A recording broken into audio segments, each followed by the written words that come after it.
What you're about to watch is a completely raw, basically unedited, and basically uncut version of a Detroit Lions fan reaction to the Jared Goff, Matthew Stafford, LA Rams, Detroit Lions trade that took place last night. So if you're a Lions fan, a fan of any of our divisional opponents, or an NFL fan in general, please be sure to hit that subscribe button as well as the bell notification so you don't miss any of the future action. Now, without further ado, here's that reaction you came for.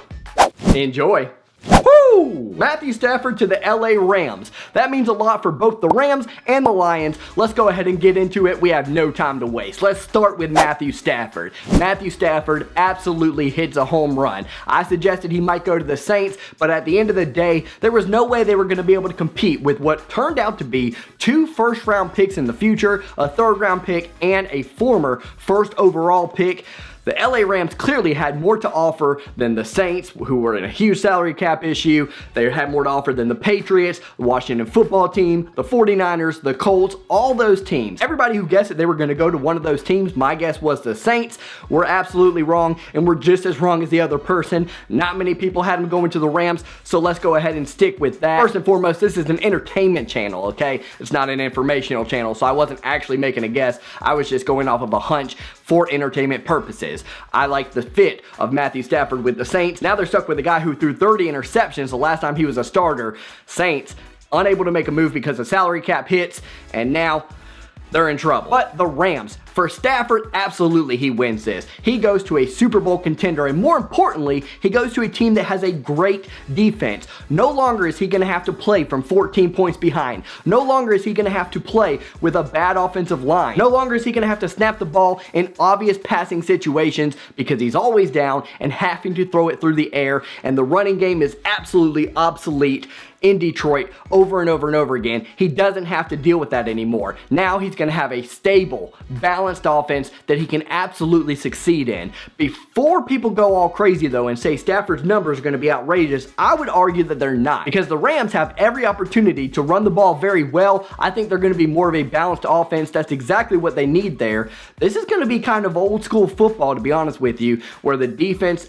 really plays well and the offense has to do just enough and not turn the ball over. And everybody who said that Stafford has had an interception problem, you're thinking about the critical interceptions that he throws when he's down and having to force throws in, again, obvious passing formations. The fact of the matter is, Matthew Stafford, along with Aaron Rodgers, is the only quarterback in the history of the NFL to pass for 45,000 pass yards with less than 150 interceptions. He had 144 at that point. So he's not an interception waiting to happen. You just notice his interceptions more because they came at times where he had to bring his team back over and over and over again and just couldn't get it done in the long run, had to force something that he wasn't comfortable with forcing, and that's what happened. Now, Stafford goes to the Rams, and for me, that puts the NFC like this. I still got the Packers as number 1 going into next year. I think they're going to be smarter going into the draft this time around, as well as offseason acquisitions. Aaron Rodgers isn't going to play with them. He's going to say straight up to their faces, look, you got to get it done this offseason. You got to make better moves.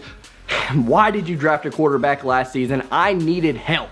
Aaron Rodgers is going to get everything he needs this offseason. I guarantee it. He and the Green Bay Packers are absolutely going to be next year's favorite without a doubt. Then at number 2, if Tom Brady stays with the Bucs, which I imagine he will, obviously I think I'm going to put them at the number 2 slot. I could very easily see the Rams going right there though. I could. But for the sake of the fact that the Bucs are at least in the Super Bowl this year with Brady, I can't disrespect them and automatically move them down to 3 just because of this trade. That's where I think I have the Rams going. Number 3 in the NFC, which gives them every opportunity to make the playoffs, obviously, make the NFC Championship, and make the Super Bowl. They're going to have the opportunities there. Stafford's going to be great under that system. They got a lot going for them. This was a good trade for them. Now, a lot of people are like, they lost the trade, plain and simple. No, you got to look at it from a different perspective. The Rams made this trade because they felt like they had the roster in the next 2 or 3 seasons to get it done to win a Super Bowl. Now, the tough part about that is the pressure is all the way on you because it's Super Bowl or bust. You gave up 2 first-rounders. You gave up a potential future of building a team to win it now. So you better win it now. And I imagine they're going to try to make some moves in the offseason depending on what their salary cap looks like. Haven't looked into that. They're going to have to do something to get a few more pieces around there, because at the end of the day, you might have a good defense and you now have a quarterback in a good offense with some weapons, obviously, but you probably could use a couple more pieces to make sure that you get over that hump. The same way the Bucs did this past year. They had a team who could win it, but they also brought in some other pieces because they said, you know, let's just go ahead and be safer rather than sorry. So the Rams, it's a hit for them as long as they get it done. I'm going to make a video next week to let you know whether or not I do think they're going to get it done, so I won't give any spoilers here. Now let's talk about our Detroit Lions. This is, let's be honest, this is the best we were going to do. A lot of people were saying from the get-go we were going to get one first-round pick, and that's pretty much it, and maybe some basic stuff here and there. We end up, because the Rams needed to win now, we end up with 2 first-rounders, a third-round pick, and Jared Goff. I caution Detroit fans though. A lot of people are saying this is an absolute steal for us, but I caution you because the Rams picks are going to be in the 23 to 32 range more than likely if Stafford and company stays healthy. So those picks are very hit or miss. You can see on the screen now, I'll go ahead and give you the 23 through 32 picks last season, the 23 through 32 picks in 2019, and the 23 through 32 picks in 2018. So that's what you're looking at. Pretty much hit or miss. You can get some winners there, but do we really trust the Lions to get the winners there? Again, for us Lions fans, we're kind of guilty until proven innocent, and it's the other way around for us. We have to prove ourselves. We have to make good picks there. But that's going to give us, you know, probably a top 10 to top 15 pick for the next 3 seasons because we're the Lions, and I don't know, we're in rebuild mode. We're going to be in trouble here. So 1 through 15 more than likely, somewhere in that range for the next 3 seasons, as well as a 23 through 32 pick for 2022 and 2023. The way that the Lions win this trade and absolutely win it is if the Rams don't win the Super Bowl, which, you know, that has not, I'm rooting for Stafford on that. So I'm kind of rooting for the Rams to do well because we're not going to compete with them in that regard. So I'm rooting for Stafford in that regard. But the way that we obviously win this trade is if they don't win the Super Bowl and we rebuild and get much, much better.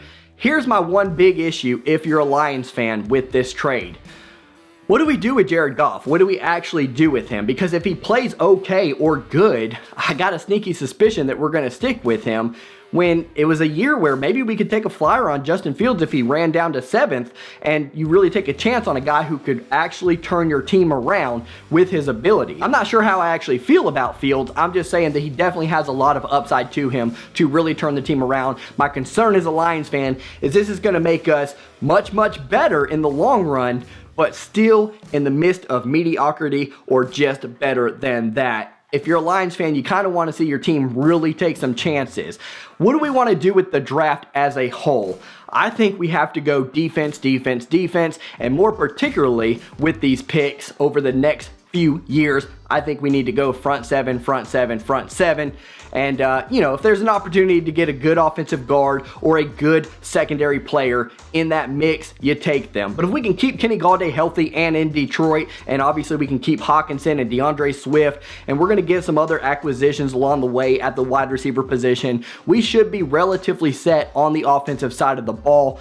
We won't have much work to do there. The secondary, you know, there was a lot of health issues last year. I think they can do okay. It's the front 7, man. You're putting too much pressure on your secondary to have to guard elite wide receivers like Devontae Adams and Michael Thomas and guys like that. You're having to put too much pressure on them to guard these guys for 7, 8 seconds at a time. It's not going to work out. You got to start getting pressure on the ball. Great pick, I'll say it again, with Julian Okwara last year. That was great value, especially when he went. We got to find more studs like that. In fact, studs with higher value, higher up in the draft. Those are the guys that we have to get. My pick this year would absolutely be Parsons out of Penn State at linebacker. He can make a difference. He is NFL ready right now. Let's go ahead and put him in. We got to get front 7 guys, start with that linebacking position, and move up to the front line. So that's how I feel if I'm a Rams fan or a Lions fan. I got to be honest, I know it's a scapegoat way to go, but no team has technically won this trade as of yet. It's a long-term trade for the Lions, it's a short-term trade for the Rams, and we're going to find out if one team won it, if both teams won it, or if both teams lost in the long run and failed to manage their teams the way they're supposed to be managed. It's going to take time. We're going to have to see. Rooting for Stafford. If you're a Lions fan, man, I know a lot of people say, oh, you got love for Stafford, you're just engaged to Stafford, you're with him forever. Why do you not root for the guy? Why can you not root for the guy? Like, he gave a lot to Detroit. He did a lot for not only the team, but for the city as a whole. I'm absolutely clapping for Matthew Stafford, and because we're not going to compete in the NFC playoffs anytime soon, I'm going to be rooting for him when he is, and he does get there. I'm rooting for him to prove a lot of people wrong, and I'm rooting for him to prove me right. I'm ready to see him be elite in LA, and I'm ready for this Lions rebuild. I think it was much needed. It was the right thing to do for both sides at the end of the day. Let's see how it pans out for them. Until next time, it's always go Lions, baby. Let's make the right picks, guys. Let's do the right things. Let's get better in Detroit.